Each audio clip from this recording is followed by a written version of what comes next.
Broadcasting from London, Ontario, Canada. Welcome. I'm Kevin Bulmer. This is Journeys with the No Schedule Man, where we are celebrating and sharing our true selves and stories. I have a wonderful story for you today. The story of Zen'za Pizzeria, a really special place here in London, Ontario, run by and created by a couple of really special people who are going to join me here today. And the first ever, I want to be really careful how I choose my vocabulary here. The first time I've ever interviewed two people at the same time on the podcast. Wayne and Jocelyn from Zen'za Pizzeria are here to join us today, and I'm absolutely thrilled to have the opportunity to introduce them to you. Before we do that, I want to say a sincere thanks to a few different people who are making it possible for us to deliver this podcast, including Laura Ma at Diamond and Gold Treasures. Laura offers some of the finest jewelry in the area, and also offering jewelry repair, custom design, and layaway. You can visit Laura online at diamondsgold.com. And I highly encourage you to reach out to Laura on her social media channels as well. You can find links to her on her website, which is displayed on the video right now. Of course, if you're listening to the audio, that's not very helpful to you. Diamonds Gold, so Diamond, Z, Gold. Diamond and Gold with a Z in between the two, .com. And Laura's just doing a terrific job with sharing live videos, stories, her personality on social media, a terrific example to the rest of us. Thanks to Brett and the team at Provincial Glass and Mirror, a professional full-service glass company owned and operated in southwestern Ontario. You can find out more about them at provincialglass.com. And I highly encourage you to go back to episode 87 of this podcast, in which Brett joined me and told me the story about starting at the entry level as an installer with Provincial Glass, and over the course of almost 2 decades, working himself all the way up the ladder to owning the company. Mulligan Realty Group, from being available whenever you need them to genuinely caring about you and the service you get. They do things different at Mulligan Realty Group, the kind of realtor that you deserve. Thanks to Ryan and his team at mulliganrealtygroup.com. Carol Trickett at Trickett Financial, providing insurance and investments for Canadians and newcomers to Canada. You can learn more about what Carol offers at Trickett with 2 T's, trickettfinancial.com. I can't say enough good things about what a wonderful person Carol Trickett is. Mo Mondays London is the inspirational event series hosted by yours truly. And in fact, one of our guests, well, both of our guests were with us couple of months ago from the time of this recording. Both Wayne and Jocelyn were in the room at our February 2020 event. Wayne did a talk for us, and you can actually find that talk online. If you go to momondays.com/London and follow the YouTube links, you can see that. It's kind of like TEDx meets The Tonight Show. It's a whole lot of fun. Follow that web address and you can find out more about upcoming events. And the Turtle Tribe coaching community, which again is hosted by yours truly. It's an online membership-based coaching community for heart-centered entrepreneurs to help you stand out, connect, and grow. Learn how to craft and communicate your message in a way that's unique to you, speaks to your heart, and produces results, and also to help you encourage and improve personal and professional growth. We have a lot of fun at theturtletribe.com. My name is Kevin Bulmer. This is Journeys with the No Schedule Man, and just looking to switch back to show you myself. Here we are, and I want to show you a couple of other wonderful people as well. Just still learning this software that we use and how to click everything around so that it is in a pleasing manner. Like, watch this. Now you see Wayne and Jocelyn. We're like this, and now we're like this, and now we're like this. Now we're shuffling the deck. I don't know which is best. That way Wayne's the smallest. Well, what do you think? I kind of like that because it works with Wayne's portrait mode. We'll do it. Oh, and I muted their mics while I was doing the introduction at the beginning there as well. Wayne and Jocelyn from Zen'za Pizzeria in 2 different spots. We'll get to exactly why in a moment. But first of all, welcome and thank you both. It's great to see you. Wayne, I see that it looks like you're at the restaurant right now. I am. How do you know? Oh yeah. Yeah. Right. You're well placed strategically up against the wall, and Jocelyn, you're kind always be representing. Yeah, right. The guy always be plugging. Through marketing school. Jocelyn, you're on your own at home. Yes, I am. So I have our dog here, Oliver and I. We're just shacked up here. So it's not completely alone. And it's a sign of the times that we're having this conversation right in the thick of, I was going to say the middle, but who knows if we're in the middle or not, of the coronavirus worldwide pandemic. And we discussed before we started this that I'd rather have a conversation that's about your story and about the very special place that I perceive Zen'za to be. But we also shouldn't ignore, I mean, it's obvious just to the visual to understand that it's affected our daily lives and certainly our businesses, and precipitated for the three of us to approach this discussion in three different spots. Jocelyn, in your case, it's because you had been doing some traveling leading up to this discussion? Yeah, I was away basically for the better part of the month of March and in several different locations. So, I feel great. I have no symptoms of any kind, but I am doing my duty to ensure that if I am an asymptomatic carrier, that I'm not, infecting anyone. So yeah, I think I don't even know what day I'm on now. What day is today? Is it Monday? 6 days. I'm on, yeah, I have one more week, basically. So one more week where I have to be totally isolated from everybody, but then I'm going to take an extra week just to make sure before I do any interactions with anybody at the restaurant. So this must be especially delightful for you, Wayne, to be in probably the most uncertain time we've ever known in small to mid-sized business, and not to have your partner at your side. What's it like for you right now? Personal level, it's a challenge, because I, as you know, sorry, being fascinated by this program. Yeah, the idea of running this business with my wife is just so easy. When she's not here, so I can reflect, she can calm me down on some days, just at a blink of an eye. It makes my life full of ease when she is here. Knowing that she's just on the other side of the building, on another floor, is easier for me. Professionally, it's also very challenging just because I'm used to just the kitchen part, and Jocelyn is usually the front end. We've had James Timothy, everyone knows him as James Tiki Toast. He was doing a great job, and he really felt like he needed to be home with his family. So that's where we stopped doing the takeout just a few days ago, and so we're just going to take a week off or so, and then we can move forward. But yeah, the idea of having Jocelyn here is definitely where my inner peace is right now. How long has it been since Zen'za opened its doors? We opened in September of 2016. I thought it. And now we took this. Actually, I should just for clarification, we took this space over from a friend of ours who is wonderful, Rico, who owns Rico's Pizzeria here in town, because he had opened a second location and he had decided that it was not working for him to have two separate locations. He wasn't able to find people to run the location and give it the kind of love that he wanted to have come through there. And so he actually had closed the door.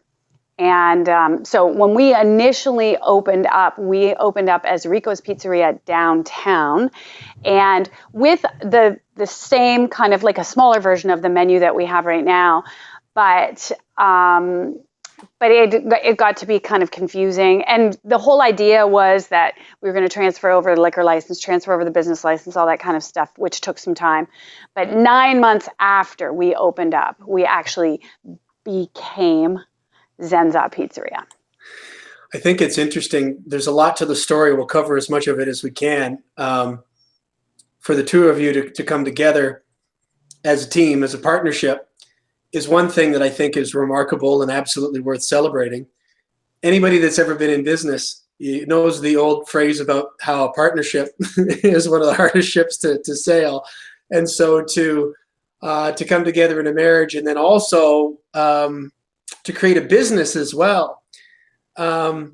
Boy, there's a deep level of I don't know what the right word is. I was going to say trust. I don't know that that's what it is, because it feels, as I said at the start, there's something special. There's a special energy that you can feel when you come into Zen'za Pizzeria. And I think that places like yours, you can only feel that when it's the sincere energy coming from the people behind it. You've already mentioned James, who I'd like to tip my cap to, and I would love to get him on here at some point and just let him go.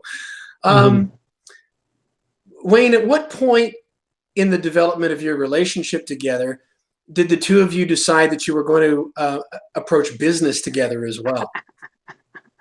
She's already giggling. Wow. Okay, so we're just laying around, and Jocelyn was saying, I always wanted to open up a healthy cafe.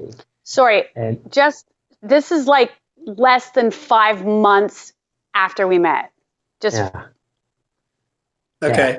Well, So we didn't tell anyone that I actually asked her to marry me just 3 months after we met. And I said, we can't tell anyone. And she agreed. There's a story there too, but let's get what back was to your? Well, this is going to be a free for all, and I'm all for it. Which was it? Was it your third or your fourth date that lasted a number of days, Wayne? 12 days, yeah. 12 days. So, so by the fifth or sixth date, you're probably Date up number into 4. you're up into the months at that point, right? So it would just stand to reason that you would rock it in with the proposal. I asked you a question, and then I didn't give you the chance to answer it, but that's okay. Well, it actually laid out a nice little base to why this happened. Because we were so comfortable with each other. We were just talking about business, and I don't know what started that, but it was just the future of things. And she says, I always wanted to open up a healthy cafe. And I just said, it just dawned on me. There's been a dormant pizzeria downtown. And I said, wouldn't it be cool if we open up a healthy pizzeria? And she said, that'd be cool, but where? And I said, I know just a place. I made a phone call. Rico says, look, I know you, I don't know Jocelyn. I said, look, 5 minutes of Jocelyn, you'll understand. And he says, okay. So we met her, and 5 minutes in, he turned to me and he says, I'm in. What can we do? So I said, okay, because I didn't really plan on anything, but my life with Jocelyn has always been unpredictable and happy and sporadically cool. So it basically happened pretty well right away, where he just wanted to set up a partnership because the owner, which is Tricar, they actually said, we're not sure about the name change. Can we stick with Rico's? The agreement already says it's Rico's downtown. Let's keep that going. And then he said, okay, give us a year to prove ourselves, and then we'll make it happen. And that's what initially started it. Rico was an amazing person. He actually knows how to talk business. So he said, okay, we're going to do what we can. You guys take your part. I'll take my part. Make sure the debt's paid off. And it's actually a very funny story. Some of the people who live in 71 King, this is where we are, 71 King Street, London. It's in the Renaissance 1. People were ordering to us and saying, I need a vegan pizza, or I need a lactose-free pizza, I need a gluten-free pizza, I want pizza with meat on it and organic. So they ordered it, and they hop in the car, and they drove all the way down to Rico's in East End, and they said, where's my pizza? And he said, well, we don't do that pizza. You mean Rico's downtown? So Rico called us up and said, okay, I think we really need to change this. You guys are established, you're getting better and better. So before the year was actually up, we actually did change it to Zen'za. I know a little bit about your background, Wayne, architecture and whatnot, but I don't know much about yours, Jocelyn, to dig into the past a little bit before we go forward. Interested in opening something healthy, and how did that play into, if at all, what you had done in your time previous to that professionally? Well, on many levels. I have been involved in the restaurant industry off and on got my first restaurant job when I was 14. And then, waited on tables through school. My ex-husband and I actually were involved in the restaurant business as well. So that piece, I'd basically already done everything, head cook, bottle washer, everything. So I knew how to actually run the business. I knew how to, take care of the front of the house. I knew how to set things up in the kitchen and so on and so forth. In addition to that, I've also been a student of yoga and Qigong and Tai Chi for a number of years, and then have become a teacher on all levels there as well. So I have been really, really all about what you put in your body and how you live your life, that is how you are the most vital, thriving human being that you can be. I've also done a lot of work in the past with, I worked for one of my teachers where I helped to do marketing and taught and facilitated huge groups of people on stage, like 2,300 people who would come to wellness events that I was involved in basically on all levels. So to run a business, especially a restaurant, especially something that's in the health related field, and have the underlying vibe of Zen was basically just a coming together of everything that I've ever done. I'm going to go back even further. Wayne, how did the two of you meet to begin with? Oh dear. That's what they call an open-ended question. I thought he might answer that way, Jocelyn. Okay, so I'm going to set this one up first because she has a better storytelling. Because I was the initiator. Okay.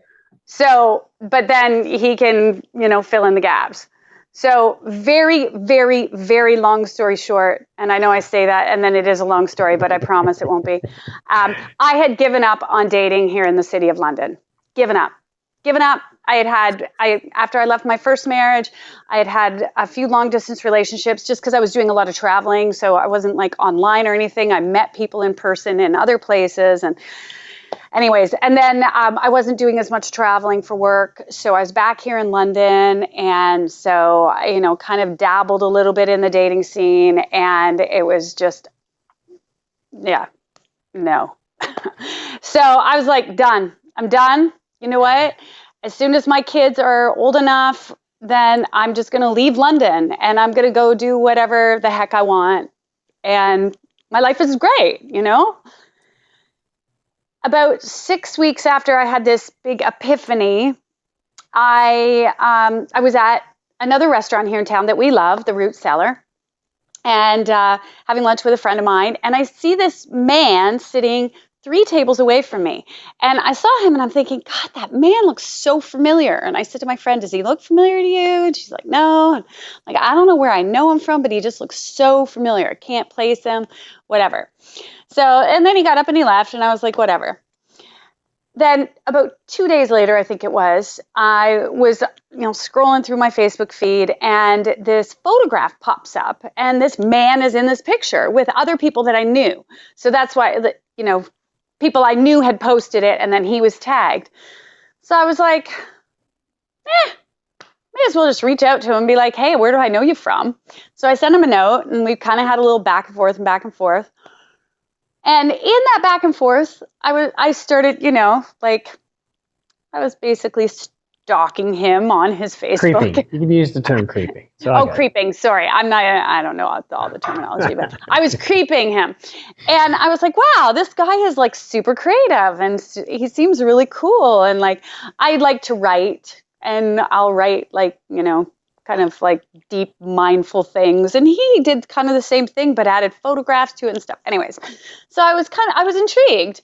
And then at that point, I was like, he's also pretty damn cute. So there's a bonus. So I shot him out a note and I just said, hey, would you like to get together and grab a beer or a coffee or kombucha? And he was like, sure. I don't know what a kombucha is, but yeah, why not? So it was 2 days before Christmas, and we decided to meet back at the root cellar in the afternoon. And my son had dropped me off, and I was just going to walk home. And if it went sideways, then it was no big deal. I had I could just walk home. And we ended up being there, I think, for 2.5 hours. And then he drove me home. And so at that point, we exchanged phone numbers and whatnot. And then I went roller skating with a friend of mine that night, and we were supposed to just go for a Christmas beer. And she canceled on me. So I sent him a note and just said, hey, my friend just canceled on me. Would you want to go grab a beer? So we did. And I think we talked for like 7 hours or something crazy. And then it was Christmas Eve day, Christmas Day, and then on Boxing Day, he came to one of my yoga classes, and then we spent the next 20 hours together. 21. And then 1 hour of yoga. Right. And then 20 hours after that. And then, and then we joke and we say, our next date lasted 12 days. So there's like, because I was the one who sort of like made the first move, and then I don't know, he can throw in anything he has to throw in. I'm doing this because in my picture, he's right beside me. What would you like to throw in there, Wayne? I don't know. That was the short version, right? Yeah, no. She tells the story very well, so I don't want. I love. You know what, Jocelyn? I'm not making fun. One of my favorite things is when people ask me or ask Caroline about how we found each other, because not dissimilar to you two, we both had been through marriages and kind of, I don't know if I'd say given up on the idea of having the kind of relationship that I perceive the two of you to have, but magical when your heart opens up to see that it might be possible. But with that in mind, Wayne, what would you add into what Jocelyn has shared? I think we all have a crashing moment, and the crashing moment usually is the defining moment where, and I've had this talk before, where people just they hang on to their relationship as far as they could, and they say it's okay. They refuse to hit rock bottom, and then this one time, I just realized that it's me. It's like that old saying of you blame everyone else, but you're pointing out, but really there's three fingers pointing back at you. So I was blaming myself that I was not really ready for any kind of relationship because I just couldn't find myself. And my other relationships were all amazing in their own ways, but they basically all said the same thing. You're just not there. So I did have a crashing moment, and I said, I'm going to just let go. And then when I let go, within a week, I ran into her, Jocelyn. And that was when I realized that I had to be open for something good, because I was not open before. And I think that's what made it really, really work. Because I was actually open to her conversations, open to her craziness. I had a point system where if she said something good, it was 5 or 10 points. If she did something cool, like I really enjoyed or loved, 20 points. If it was over the top dark humor, they got 50 points. She just wrecked my point system. And I actually had to tell her like 3 days in. It's very disturbing, because most people that I tried to get into a relationship with, I just was looking for the points. Then I realized all the points are just me not being open to that. So I think that's what happened for me. And I told myself I'll never get married again.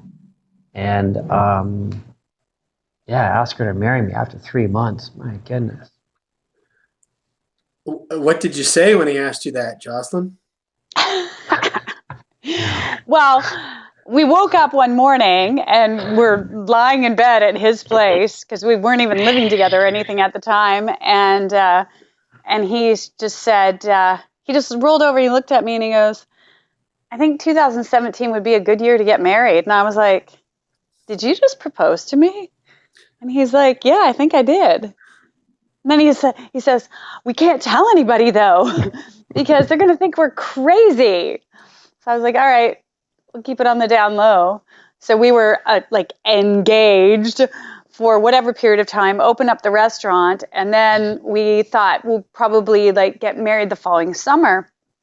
And he said to me, I think it was back in maybe late October or early November, because we decided we were going to invite his family and my family together and just do a family Christmas at our restaurant. It was just going to be easier all across the board, scheduling and all that.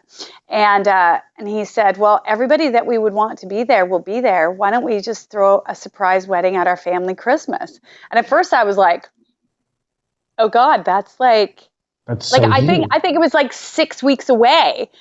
And I was like, okay, yeah, let's do it. So yeah, I mean, none of it was, I suppose, what you would refer to as like normal. It wasn't a normal proposal or, engagement or even wedding, so to speak. So you're not normal. But it was fun. Well, fair. This is What like is status quo for Jocelyn. What is normal anyway? And True. Whatever it is, I think it's kind of somewhat overrated. I agree 100%.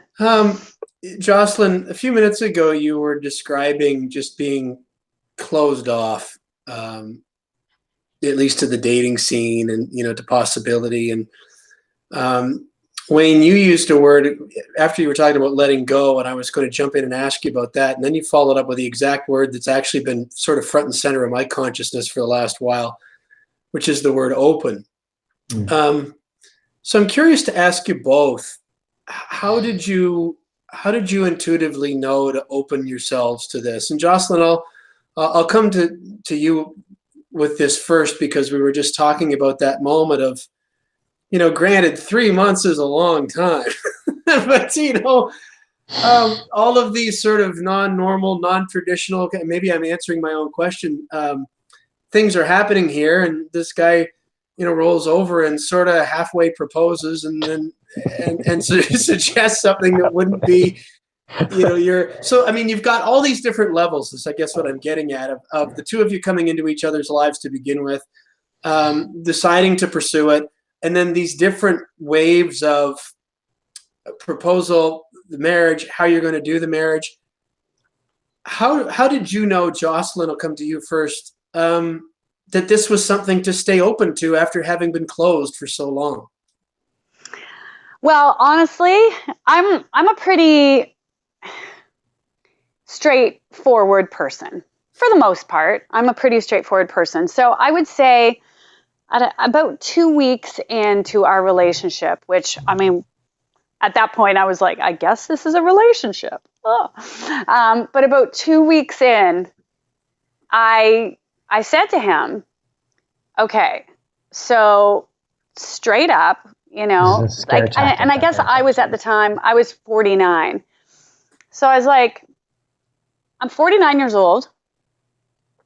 I have a really great life. Like, basically, I do whatever the heck I want.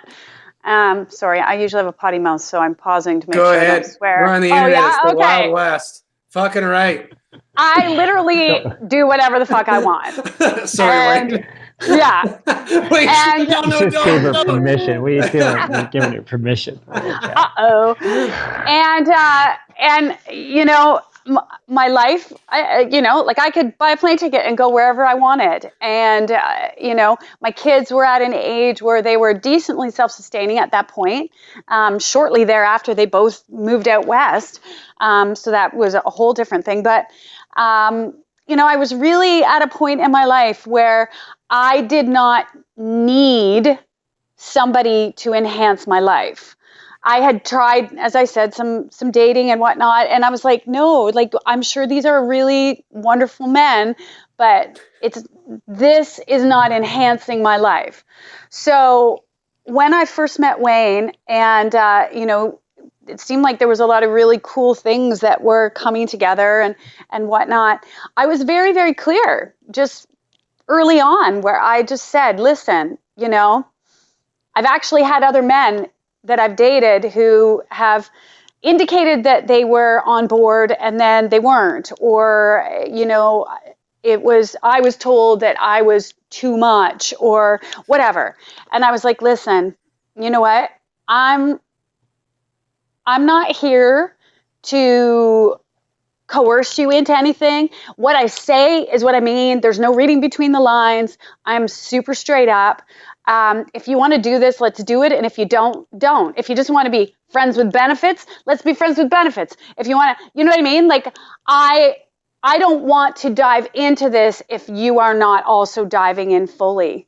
And he looked at me and he said, I'm not afraid of you. And I was like, whoa, well, we'll see about that. And then she tested me. She did a little test. She said one word to see how I'd react.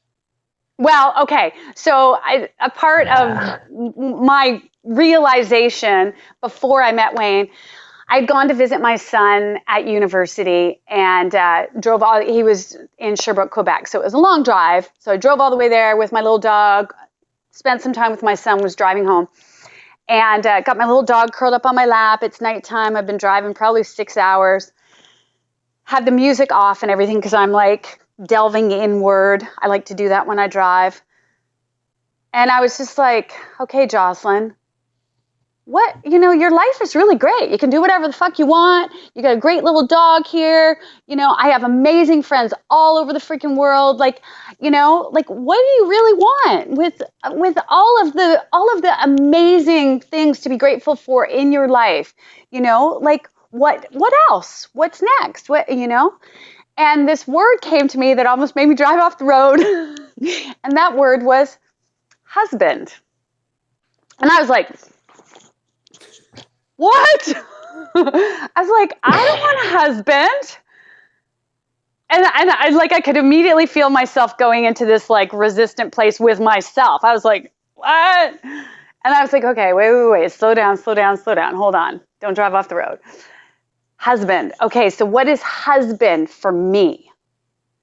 And so I was like, husband would be somebody who I can inspire and be inspired by, someone that I can grow with and help to grow, someone who I can have more fun with in my life than I could ever even imagine having on my own, And I started to like get this kind of in my own internal list, for lack of a better way of describing it, of what that was for me. That husband didn't have to be what society would deem husband is or what my past marriage was, as much as he's a really good guy.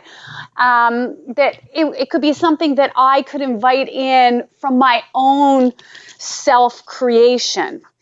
And so then I started to get this feeling of, okay, well, what would it feel like to have this energy in your life of husband, whether not even attaching it to a person, the energy of husband in your life? What would that feel like, Jocelyn? And I was like, that would feel like really so like soft and safe and secure and fun and like connected and inviting and engaged and so many and I started to get that sensation of what that would be. So then I was like, okay, well then I really I guess I don't need a husband if I know what that feeling is. So I started to just be with that sensation. And I would before I got out of bed in the morning, I'd just be like, oh, okay, yeah, there it is.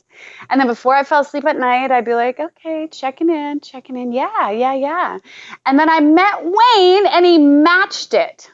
He matched that energy. And that is why I knew. And then I said to him after the whole, when he was like, I'm not afraid of you. So then I was like, oh yeah? Well, let me tell you a story. And I told him the husband story because I thought if anything's going to make him run, it'll be the H word. Mm. And he did not run. What say you to all that, Wayne? It's so true. I'm not as animated as her, but that's exactly what it was. For me, it was very unreal because I actually didn't like when people told me that they loved me. I didn't feel comfortable with myself. I didn't feel right in my own skin. And here's this woman that's telling me about, husband yeah, the wife vibration was perfect to my match, to what I really, really felt I wanted. So I think that's where it kind of opened up that way. I'm interested to hear more if you'll share about what you just said. I'm paraphrasing now, but you said you weren't used to hearing people say that they loved you, or that you were even all right with that thought, or what. I know a little bit about your story from what you shared when you were with me at Mo Mondays, about really driving hard to sort of do things the right way, but then kind of coming to a point where you had to use a phrase that you uttered earlier, to start letting go of certain things. And it sounded to me like at that time, that's when you began to explore yoga and some other things like that.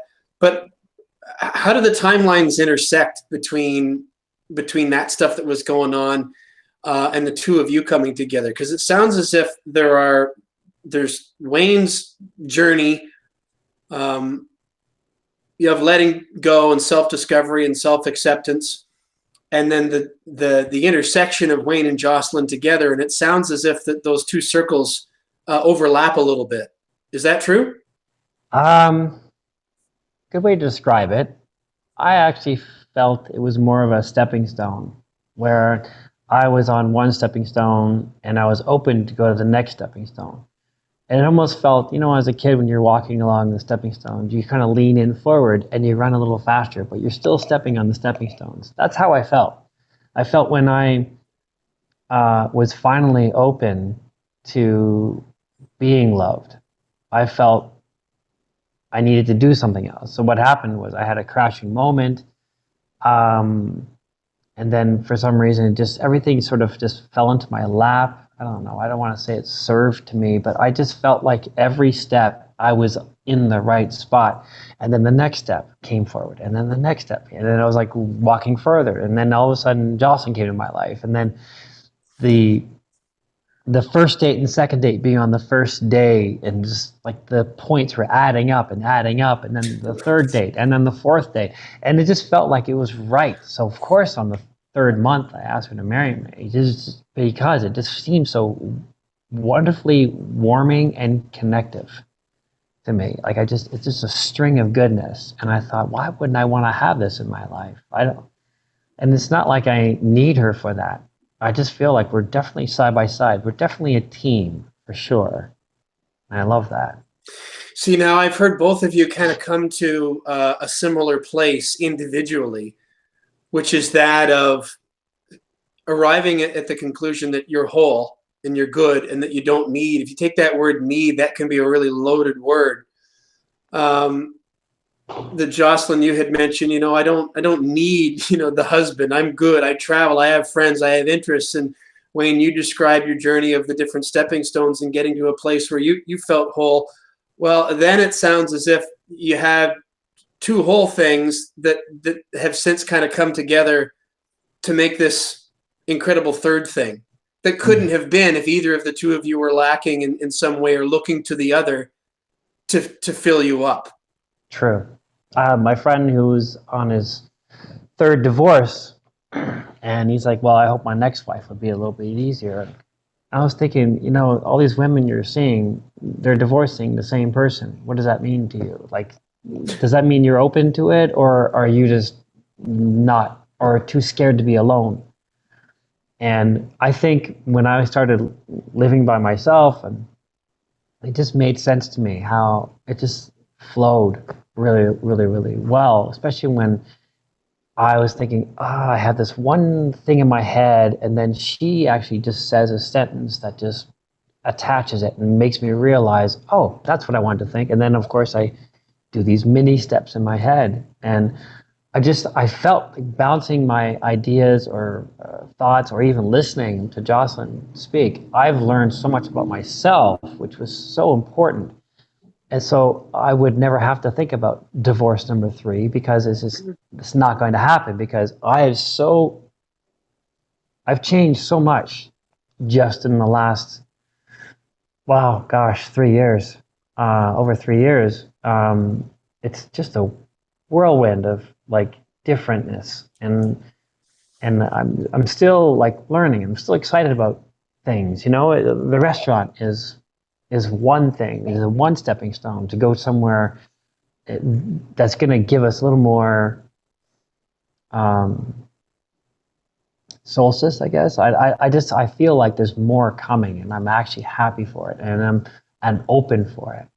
I don't put my target on things. What I do is I'm going in this general vicinity because I know there's supposed to be a pathway coming up somewhere that I'm supposed to go to. And if Jocelyn's there beside me, that's going to be the best thing ever for me. Jocelyn, let's talk a little bit about the restaurant and jump back to where we were earlier in the conversation about how that came up. And you outlined a little bit about why that was important to you, and Wayne responded with all of the reasons why he was up for that. I'm curious, though, even about the idea of getting into business together. Deciding to get into a relationship, let alone a marriage, is is leap enough.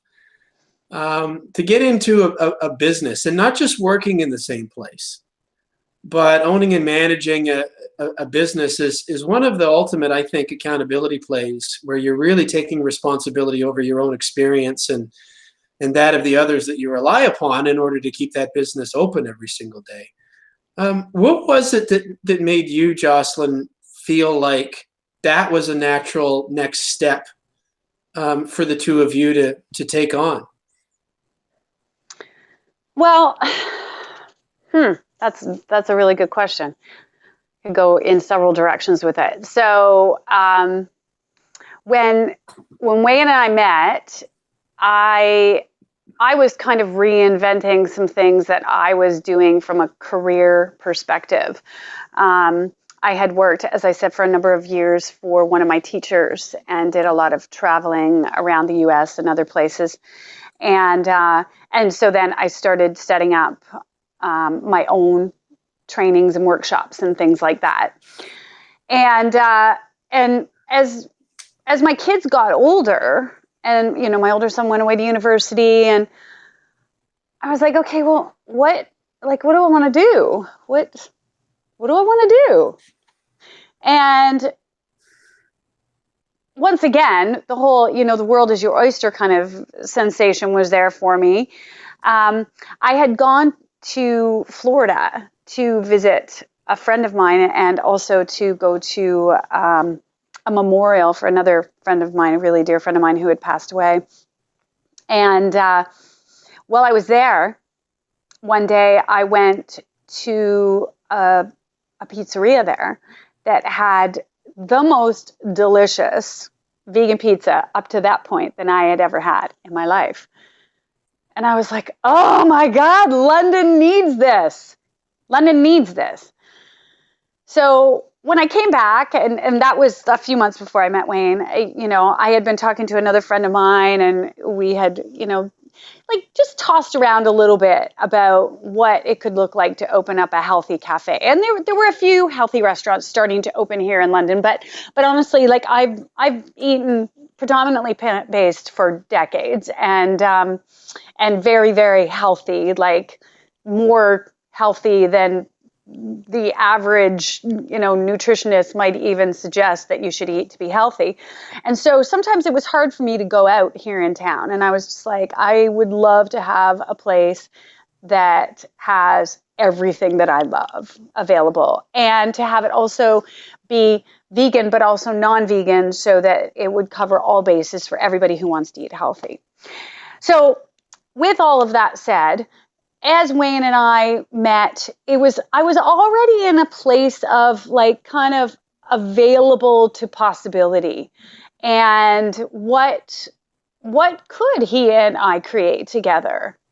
And so it was decently early on. Like I said, it was maybe 4 months in, maybe 5 max. Because I think we started meeting with Rico in May or June, and then we opened in September. Yeah. So, it was quite early on that we started having discussions about the possibility of things that we could do together. And then the restaurant was like, oh. And on one hand, it was a little bit, I don't want to say scary, but like maybe slightly daunting to think about, you know, like Wayne had designed tons of restaurants and he's a total foodie and he knows marketing and, you know, he has that whole piece, but he had not ever worked in a restaurant kitchen ever before. And, but at the same time, I thought, okay, you know what? It might be a learning curve like this. But, you know, we've already determined that at this point, and we were just talking about this yesterday, that how together, like, we can do anything. We can actually create and do anything together, him and I. Anything we put our mind and our hearts to.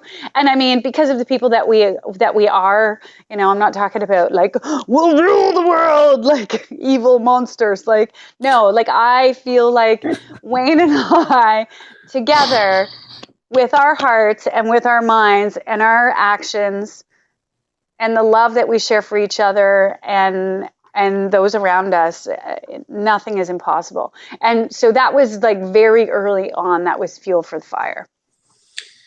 Wayne, when you had kind of got it into your psyche and spirit that this was something that you were going to move towards, what were some of the first things that you remember kind of diving into to kind of sink your teeth into the idea and start to feel like you were getting some momentum, maybe even in some areas that you previously didn't have a lot of knowledge of? Great questions, by the way. I started doing restaurants several years ago. My favorite one was Braze, which is now Blue Doobies, or Nosh now. And I just loved that building. And there's something about being part of an area as a foodie and imagining the place, what it would look like. I had some help just trying to envision things. I worked with the owner constantly on making this place. And I said to him, I said, what do you want? Do you want to do the Toronto or Montreal? And I didn't even care what his answer was. I wanted to do this with someone else's money. I just had the idea that it should be Montreal in London. So, because there is a clientele here, and they filled it up. There was some issues with it, and I always do this when I design houses and design commercial spaces and restaurants and stores. I always put my place in the customer's spot and how they should really make this thing work. So I suggest as much as I can.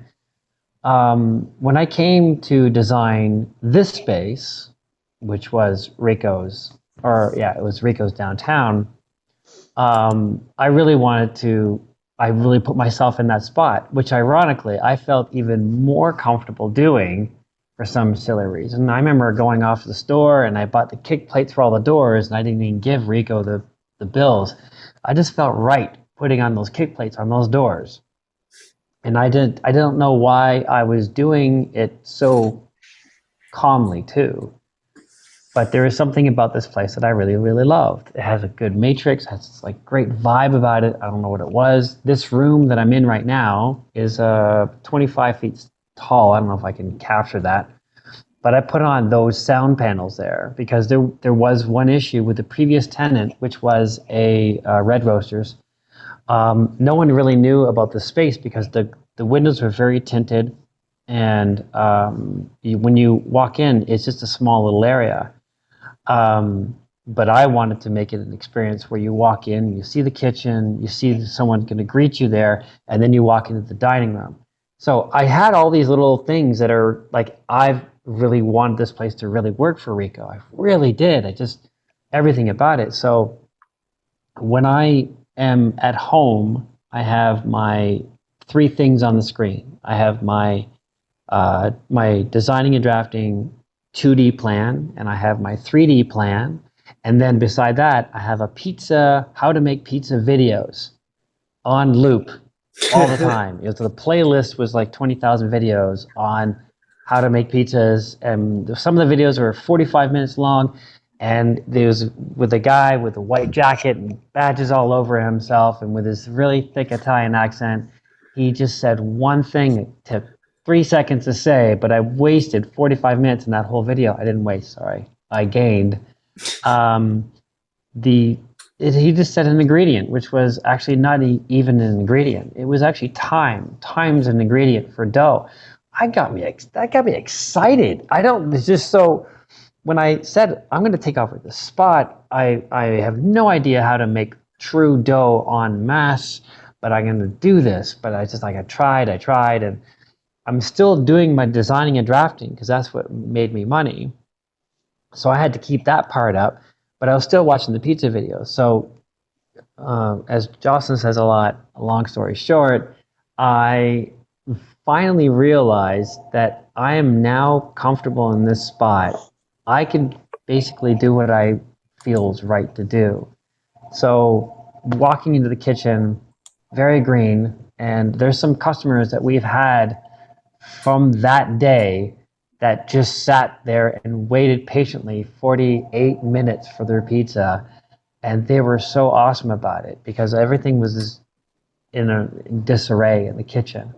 Obviously, it's changed now. I'm not as stressed in the kitchen, and I'm a lot more comfortable. And I take pride. Once in a while, I'd make some dough, and I proudly walk over to Jocelyn, and I shove the bread in her mouth, and I say, "Try this." And she says, "It's gonna be great, like it always is," But and then she goes, "Oh, okay, that was good. I like that." So the collaboration that we have is insane. The fact that I feel comfortable in my spot because I designed this place, and on top of that, I felt right about it. So I have all these many factors that just made this whole thing work. Me having time to study pizza while I'm working for my dollar. And then, of course, having Jocelyn on board, and then just collaboration after collaboration, and Rico working with us to make sure this place gets out really, really well.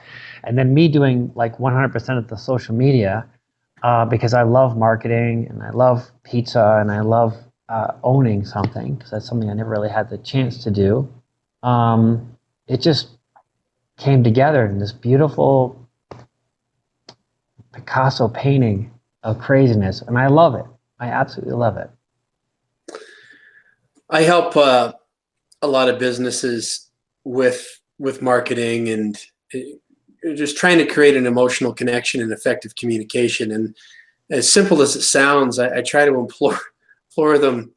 You hear about differentiating yourself, and here you are in a very competitive business category, restaurants, and then pizza on top of that. And what I will ask people or try to get them to consider is, to differentiate yourself, you just really need to be yourself. And that sounds really simple to say, but a lot of us, I think, go through our lives never really getting a sense of who or what that self actually is and what it means. And I'm wondering, Jocelyn, how much of that contributes to the feeling that you've heard me describe a couple of times, that when you come through the doors at Zen'za, you can feel it. There is an energy there that is oozing out of the walls. And Wayne, no doubt that your architecture is part of it. No doubt that the people that, including the two of you and James and the others that you rely upon, are a huge part of it. But I would suggest that, and one of the reasons why I so much wanted to have this conversation is that I view the two of you as an embodiment of what I try to get across to others. It's unique without having to state that it's unique. It just is because you are. Jocelyn, does that make any sense to you? Am I coming through at all? Absolutely. Yeah. No, it totally does. And I don't know if you're aware, but one of our taglines, and it's something that I came up, with right off the bat, and Wayne was like totally on board with it. I was like, world peace through pizza. Because here's the thing. If people are picking up the vibe that you're laying down, so to speak, and that's what I did. When I worked for my Qigong teacher, I would just go to a city. I'd go to LA and I would just lay down a vibe. I would lay down a vibe, and everything that matched that vibe would come to me. So all of a sudden I would run into somebody and they would, want to know more about Qigong and blah, blah, blah, blah, blah. So the same thing with the restaurant, World Peace Through Pizza. Whatever you are being is what you are going to essentially magnetize to you. And so when we decided to open up this restaurant, one of the things I said to Wayne right off the bat, because my kid's whole life, I've always just had things up on the wall, like it'd be like, inspirational kind of things, or I would drop them off at school and be like, you learned from Joy, and they're like, yeah, whatever, Mom. But and so they referred to it as brainwash.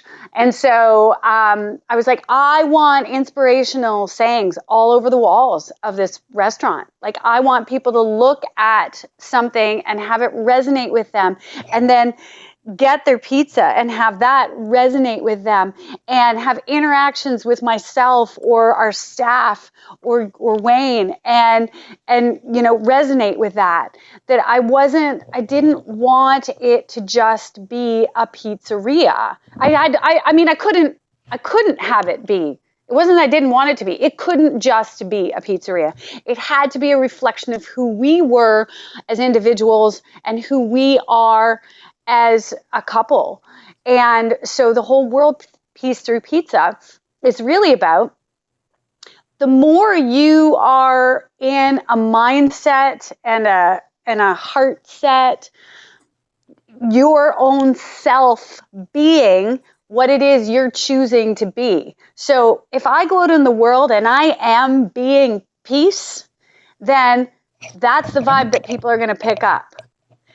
And if the way to get that to people is through feeding them pizza and having good conversation and nourishing them in all ways, then we're doing what we're here to do.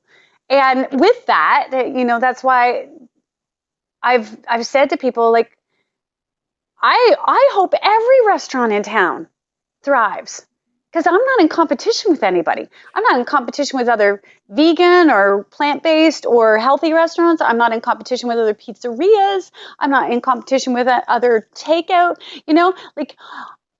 I have an understanding of what it is that is possible, and then to bring it into the restaurant and in the relationship with Wayne and I feel like it's just, like I said, people are just picking up the vibe that we've laid down from the moment we decided to open up a restaurant.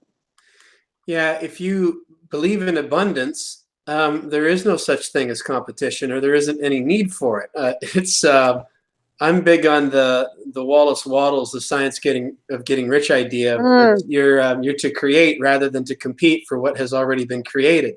And when I hear a story like what Wayne's telling about watching all of these hours and hours of video, and just the sheer joy of creating meals, creating recipes, creating spaces, creating experience, creating messages that you share through the marketing and whatnot.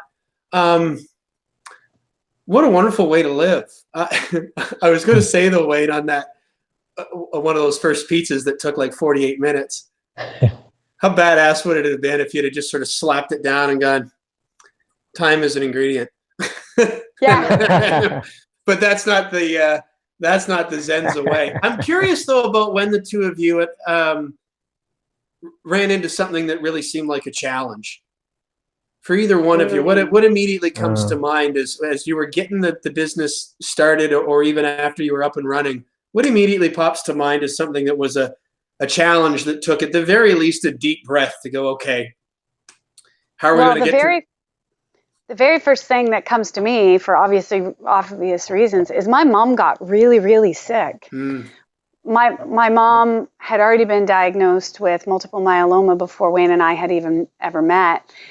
And about, I don't know, I guess maybe 6 months into being open, give or take, she started to get quite ill, and then lost her driver's license because of side effects from treatments that she was having.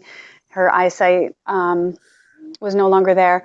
And so, you know, we were in a position then at that point, but just only because I have really wonderful siblings, but I was the one who lived closest and had the most kind of quote unquote flexible schedule.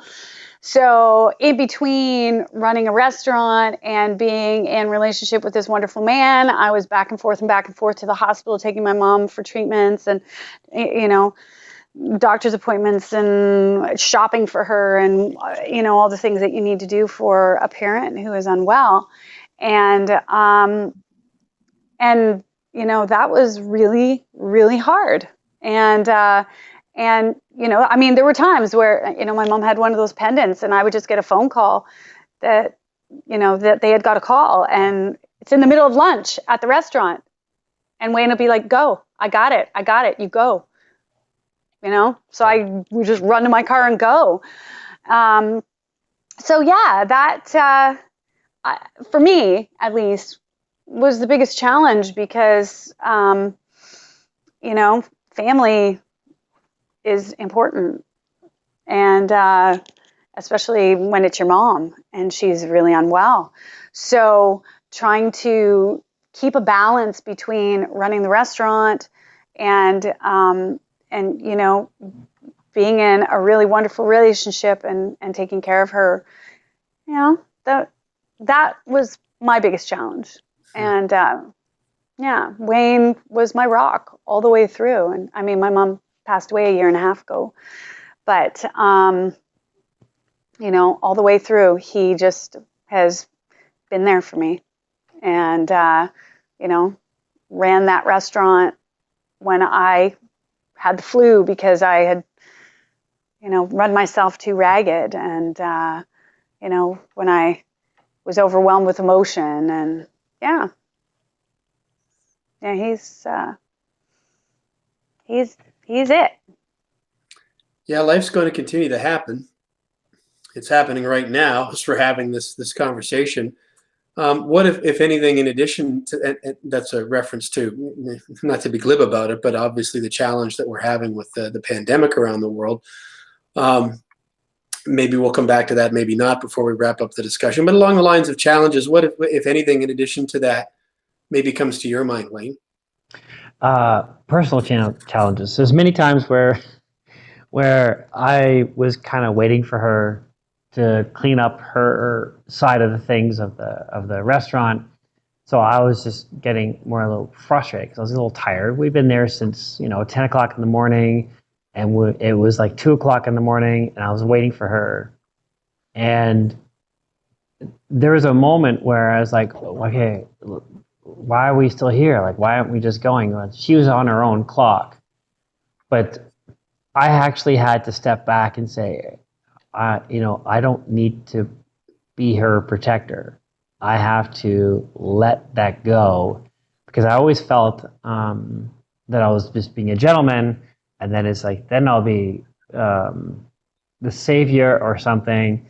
And then Jocelyn and I had the discovery through Jocelyn about the triangle of victim, persecutor, and savior. And did I get those three right? Rescuer. But Rescuer, yeah. thank you. Yeah. So I put myself onto a rescuer part of the triangle, and I didn't want her to be the victim. So I'll be there, and then she was like, "You're dragging me into this triangle. Don't." And I had no idea what that meant. So from that whole discussion, where it was actually the first time I think we were yelling at each other, that we're actually yelling at each other that we're loving each other so much. It was it was a really weird conversation or a yelling match that we were actually yelling at each other that we loved each other so much. And it was just very strange. But it was an eye-opener because I learned about the triangle and like no one needs to be on the triangle. You can actually step off the triangle and still live and breathe and be happy. But calling yourself a victim or saying that someone else is a victim, it just meddles with a relationship. And it's weird. You can just walk down the street and you hear a husband and wife or boyfriend, girlfriend talking, and you could actually hear they're both on the triangle and they both want off, but they don't get off. And I think this is where Jocelyn really did open my eyes on the emotional side and the mental side of what I was missing, which I find insanely cool. Like to not even know how to put those things to words of where I am comfortably. It just made everything fit into place so well. And so I find it's funny, she calls me a rock. I call her a rock too. Stubborn, but still a rock. I was just going to throw in there that we joke a little bit that this relationship is the very first relationship that Wayne has ever had that hasn't been codependent. He even has had a codependent relationship with his dog. And so that's a big thing to unlearn, right? But in the way that I have lived my life, I also at one point went through unlearning codependence. And so again, getting back to what we talked about earlier, Kevin, when you said about, not needing somebody, there's a fine line in there with this whole codependent thing and this victim triangle. I'm not sure if you're familiar with that whole concept, but it's super potent and super powerful. And when you are stuck in this codependent cycle, then it can be very challenging for somebody who has extricated themselves from it to love somebody, but be like, not doing that with you. I love you. I fucking love you so much. And I'm not doing that. And that's what, when Wayne was talking about heated discussion, that's really what that was about. I was like, you can go anytime you want because I'm good. And I love you. I want you. I choose you. But I don't require your presence in this very moment of hanging around here while I finish up some things that I want to finish up, And so I don't want to downplay. That's not what I'm trying to do. Downplay the idea of this, challenge or anything like that. But it was, from a relationship perspective as well as from running a business, that was another whole aspect of things, If running a business with your partner is literally like it's a petri dish that could go either way. It could become horrible virus, or it could become something beautiful that creates and grows something. And I feel super grateful that is what Wayne and I have done with everything we threw into the petri dish. And I feel like we have both grown exponentially, just like I asked for. We have grown exponentially in this relationship, being able to navigate not just our own ways of thinking, but also correlating with the person that we're in partnership with at the restaurant and in life. From where I sit, it's been a long time since I worked in a restaurant. I have. I'm glad I have. Valuable on many different levels. From where I sit, doing what the two of you and your team do, to me, looks really difficult. It looks like it looks hard. It looks like long hours. It looks like thin margins. It looks like, and this is before any of this, the current reality of the virus and the shutdown and all that. We'll find our way through that, and we'll take, to Wayne's analogy from earlier, we'll get to the next stepping stone one way or the other. It'll look a little bit different than those that we've stepped in the past, and that's okay because we evolve. But it looks hard. Wayne, I'll come to you first. Like, is it? And if so, how hard is it to the realities of running a restaurant and being there long hours and working in the kitchen and being uncertain about, how much inventory to stock and all of the different guesswork and all of the things that go, am I wrong? Is it? It's definitely a challenge. I've known lots of couples. Like I designed a lot of restaurants for people that were couples, and the majority of them are actually still together. Like Toscano's. Like I designed that restaurant, and the owners were amazing. She's the chef, and he's the front end, and they still make it work. They still have family coming in and out, and they're getting through this tough time. I'm not sure actually what's going on with them this week, but it's definitely a challenge, and it can get really really tough. But for me, it's actually I love putting in the work. I'll put in the work for it could be like 2 solid weeks of working 14 hours a day plus. And the other thing is the putting in the time as well as putting in the actual days in there as well. So I can actually go, no problem, a full week of it. And then sometimes it's that proverbial feather that just drifts onto the donkey's back and then everything crashes where something's surprised or springs up or something like that. That's my problem. And I'm still working through that where I have no problem at all with working. I may have sore feet one day, no problem, I'll get through it. But then all it takes is like someone broke into our restaurant, and then I have an emotional twist in there in my head about the whole thing, about someone breaking into a restaurant. Why would they do that? Why would they? And I'll try to analyze it.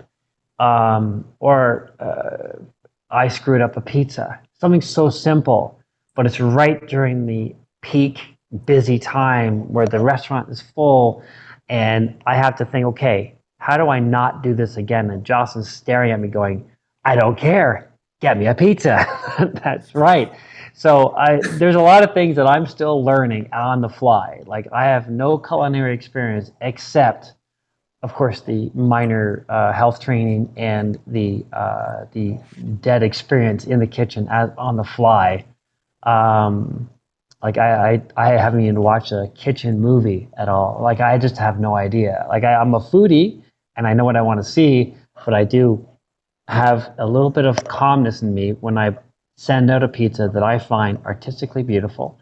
And I know that every bite's can be different. And I know it's going to be tasty no matter what it is, whether it's vegan or carnivorous or whatever, flexitarian, whatever diet's out there. But I actually feel very calm, and that gets me through. And when I know people are leaving because they have to walk by the kitchen, and when I hear the compliments that people say to me, it's like, okay, I'm doing something right. Next day, no problem. That actually could take me on to 3 days. So I usually have my moments of no problem with toughing through anything. And then I realize I'm not really toughing through it. It's actually easy. It's actually full of ease. And I love that. And then I do have a roadblock once in a while. And my roadblocks are sometimes actually quite minor that make me crash. Like when I had a roadblock with Jocelyn having to leave right away. I have no problem with that. That's a big deal. That's a big problem that we faced, but I had no problem with that. But small little detail stuff that makes me crash because I like detail. I'm I do designing and drafting, so everything that I design has to stand up or else. I have to make sure that I get those small little details, and that's what's very important to me. So dealing with the details of the restaurant is so minor to some people, but I want to make sure it's right because I do look at TripAdvisor. I do look at Google reviews. I do look at even Yelp. I do go to those reviews because I definitely feel where if something did go wrong, I would like to see if we could fix it. Or we also know Jocelyn's not really keen on the review sites, but people do use them. People call and say, I just saw you on TripAdvisor, where are you located, where can we park type of thing. So we do have a lot of things that I feel comfortable doing, and it just makes the restaurant flow on my side of things. Jocelyn has a whole other side and twist to it, and those two things coming together, the yin and yang type of thing, and it makes me feel so good. I hope I answered your question. You did, and I so relate to what you're saying about attention to the details. No wonder I feel drawn to you, because I'm totally that same way. It is a personality trait, is it not? Like, because Jocelyn doesn't care about details. She's more of the instigator and saying, make it happen. And I say, okay, well, I got to, because my personality says, get the details first, and then you can sort of work your way up. And Jocelyn's like, no, don't do details. Do details way last. Actually, do details when it's happening. And I'm not used to that, but it's like, oh, okay, I'll try, because that's my personality, to get those details ironed out, make sure everything's square away. But I think that's where that dynamic works so well with us, even though it's a pain sometimes to. Well, we joke and we say, I see things macro. I'm very good at seeing big picture, vision. I'm very much. And then I'm like, so I'm macro, big vision, and then the steps come back this way. Whereas Wayne's like, let's do this first. And, so it's good because we meet in the middle with it. I mean, we have our moments sometimes too, where I'll be like, what's the point of doing that? And he'll be like, well, for that. And I'm like, but the vision is this, like, so we do it back and forth with it, but it actually works well because, I can see big picture. And then he's like, well, the first thing we got to do is make this phone call. Of course, that doesn't make sense to me, because you're going to say, okay, well, the vision is over there. Let's just get drawn to that. I said, what do you mean drawn to that? That doesn't make sense to me. You have to actually start making your pathway here to get started. And she's like, no. Just get drawn to it. But you have to take a fucking unicorn. I don't know. It's like, how am I going to get drawn to that when you have no idea how you're going to get there? But it happens. Losing control of this, if I ever even had it. Control of the illusion, and it's well, I feel like, to toss my own two pennies at you, I feel like I'm both of you. I often I have big visions. I have things that sometimes I can allow it to frustrate me. There's a word I'm trying not to use anymore. That things that seem clear to me about how they connect with each other that aren't clear to others, and I've finally been able to start to let that go and set myself free of not feeling like I need to explain it or ask for permission. So I can see that, and I enjoy that. But part of my sense of presence and joy in the moments, like I think, Wayne, like what I heard you describing in the artistry of making the pizzas and of the learning and just that right thing at that right moment, are those little details in those moments that I'm not even sure that other people notice, but I know they're there.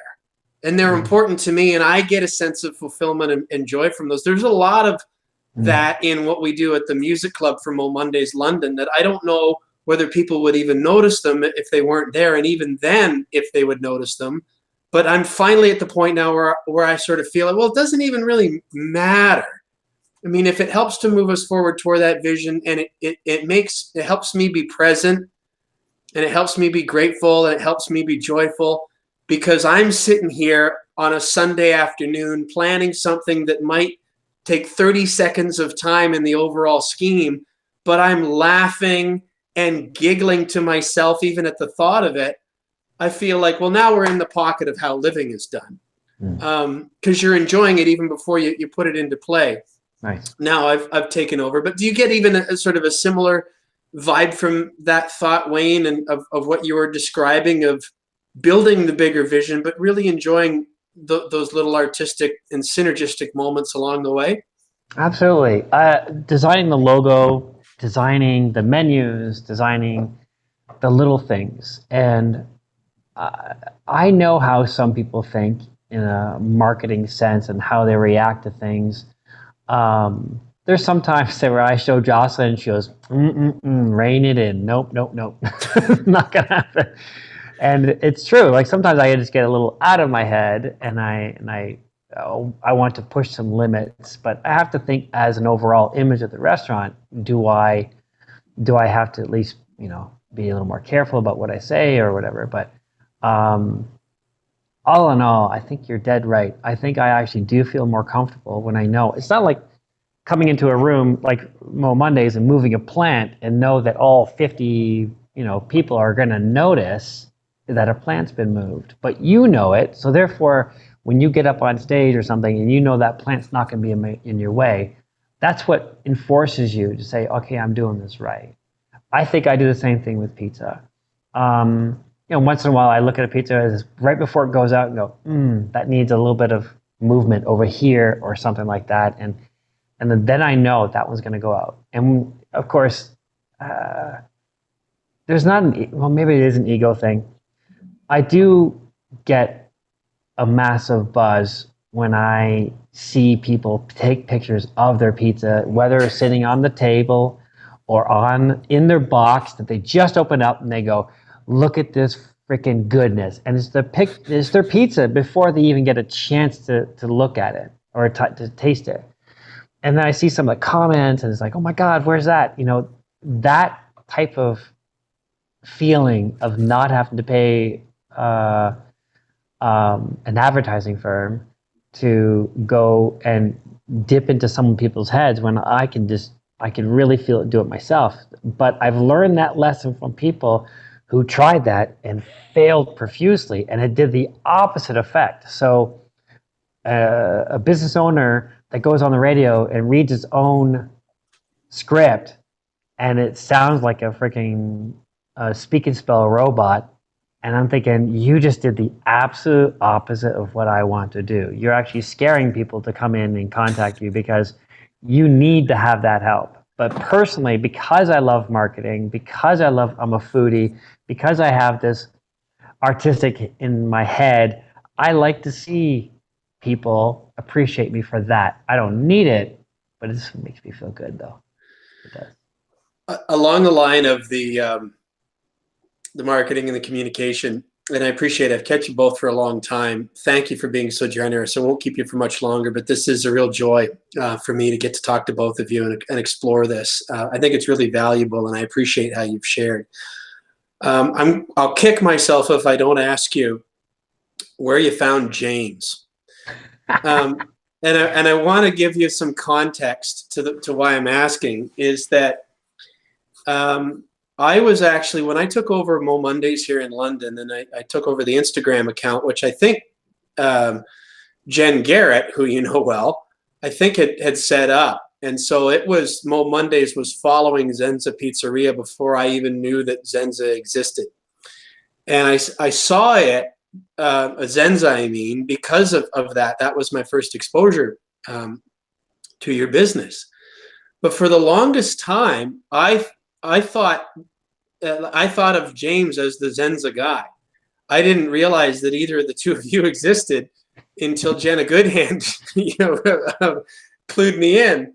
But I thought, here's this guy with this just incredible personality and ability to, like, lately at the time that we're recording this conversation, he's been sharing about going to the World Pizza Box folding championships and drawing Star Wars cartoons on the boxes that go out for takeout and stuff like that. But it to me, it's almost like at times I feel like if you guys were your own TV show, it would be like Cheers or Wings or something like that. And then he's just one of the characters, part of the family.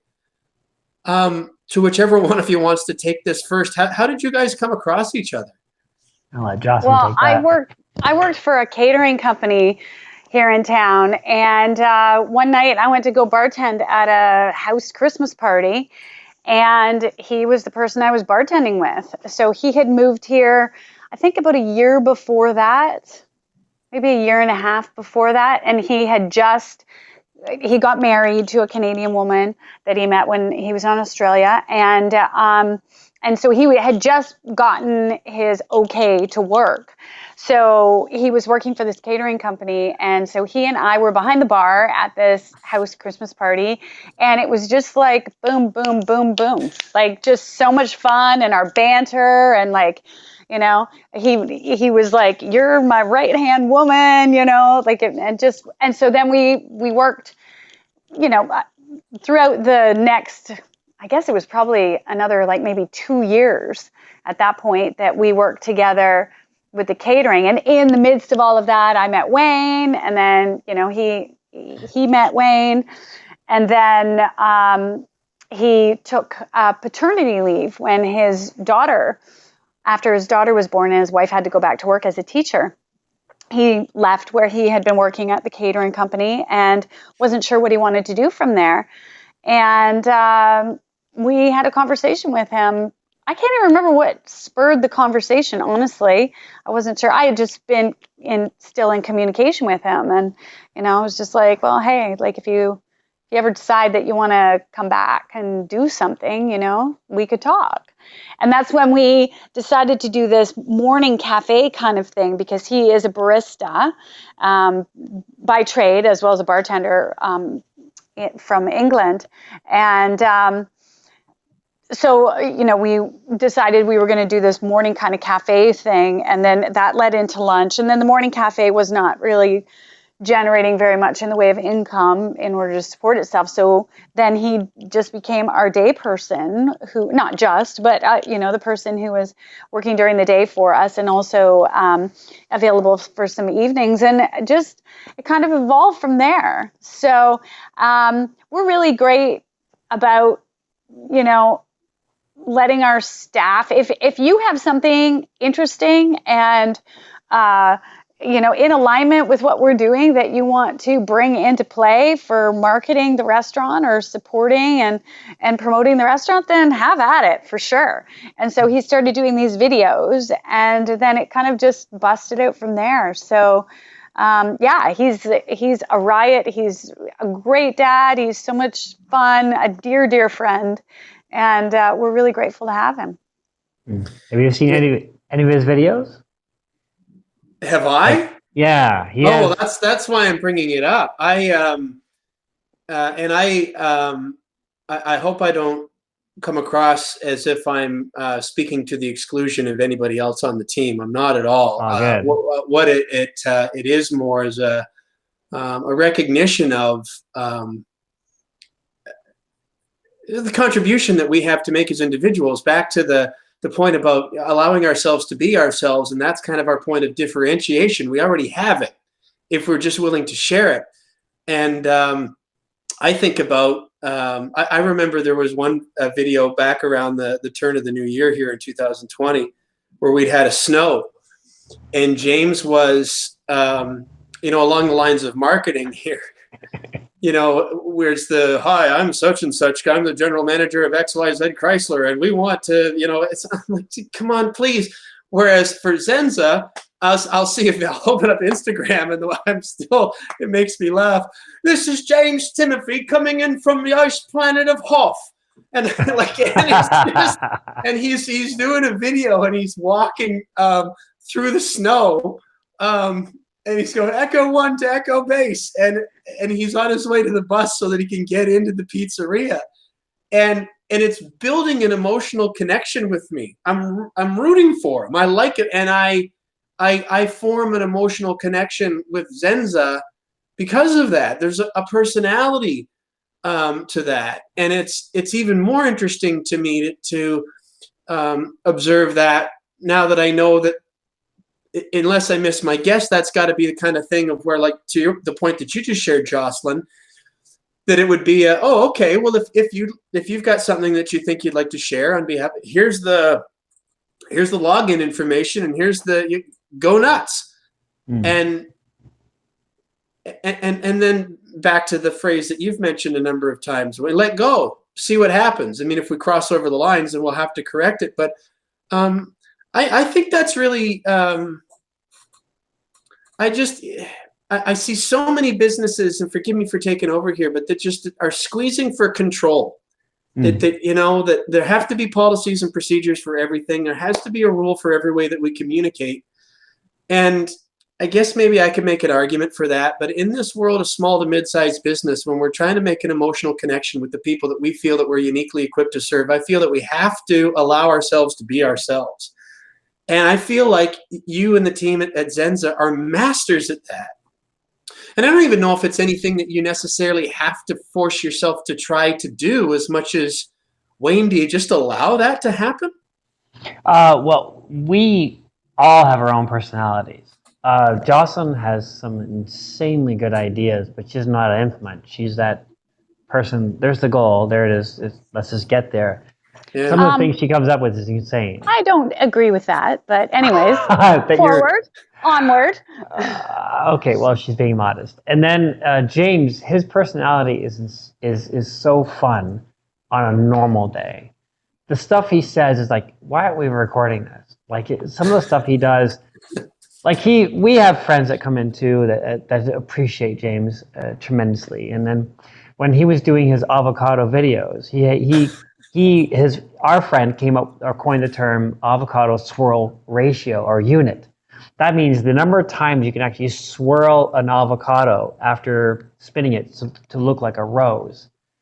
And that was Joseph Barker. It suggested that it's just funny. So of course after that he just went with it because it's fun and it's personality-wise. Like I'm sure he doesn't want to say anything bad or as you say cross the lines because there's a point where if you love something so much, you know there's limits to things. And he is very professional that way. James is extremely professional, and I like that when it comes to the marketing side of things. Like he does know that there's limits, and he has erased a few things, maybe because just a few things. But it's like for the most part, he actually does nail what we want, which is about we welcome everyone. We're about inclusivity, which is so important to us. So we welcome people from all diets, different personalities to come here and feel comfortable, which is why people actually say they come here and they feel like they're at their own home, which is really cool.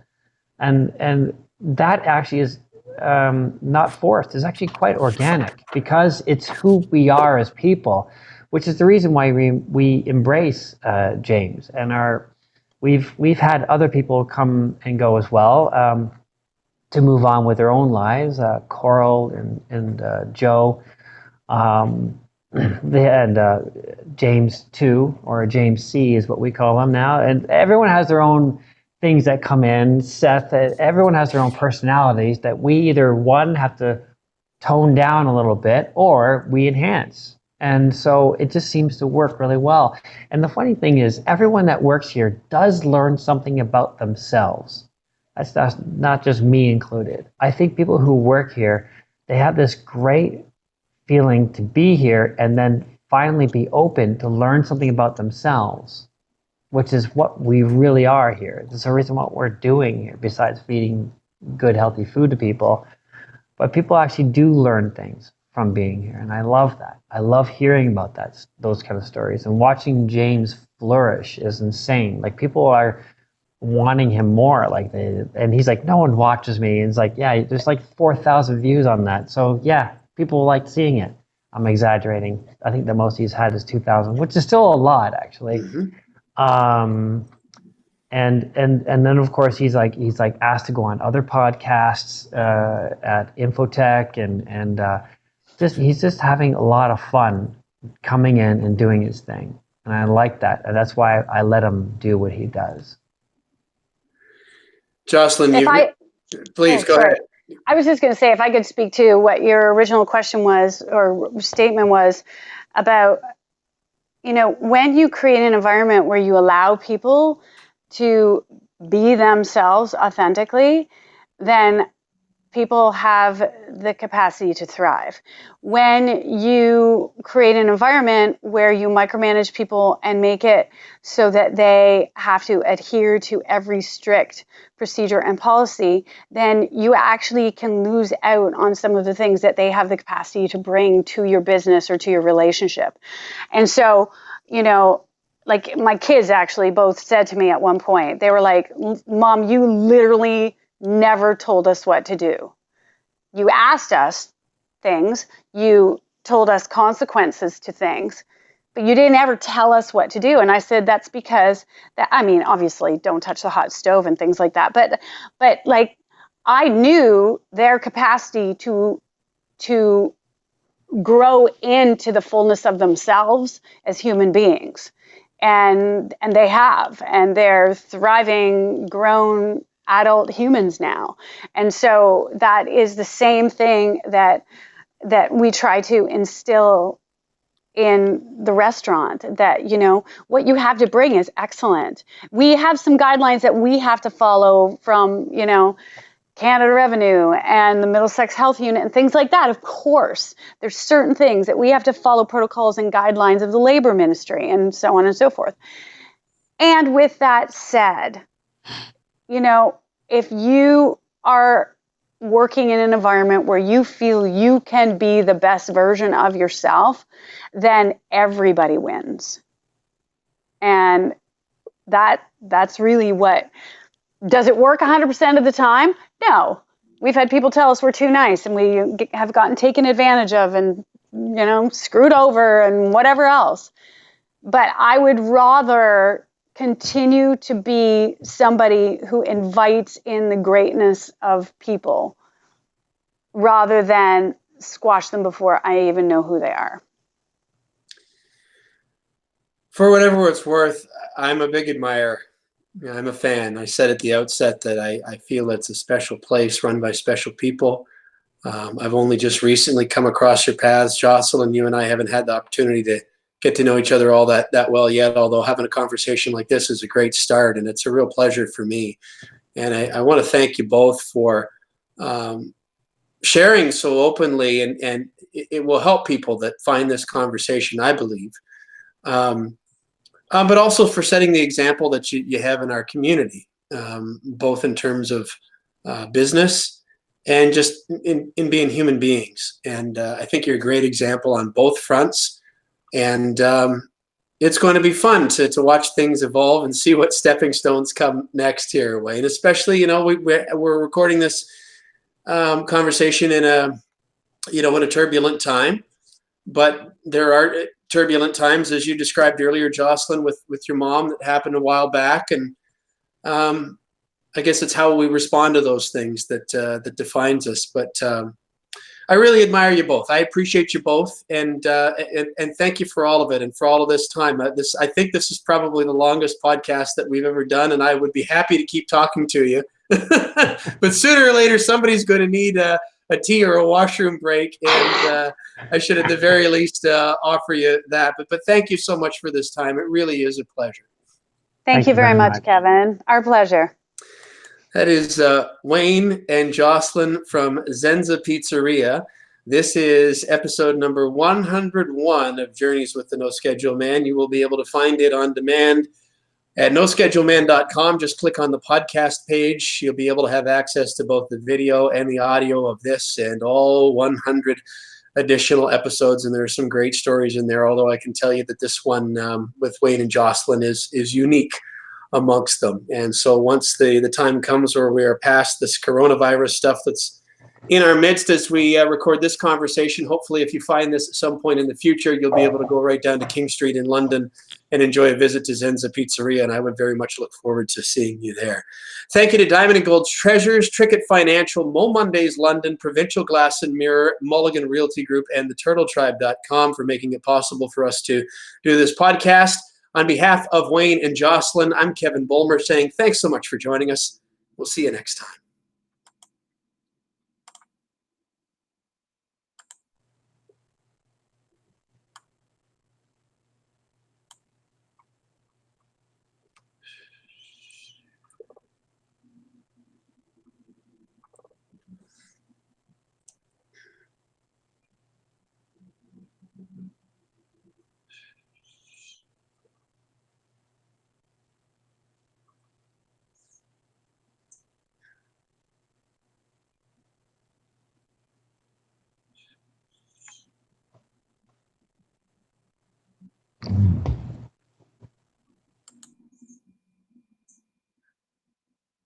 Hmm.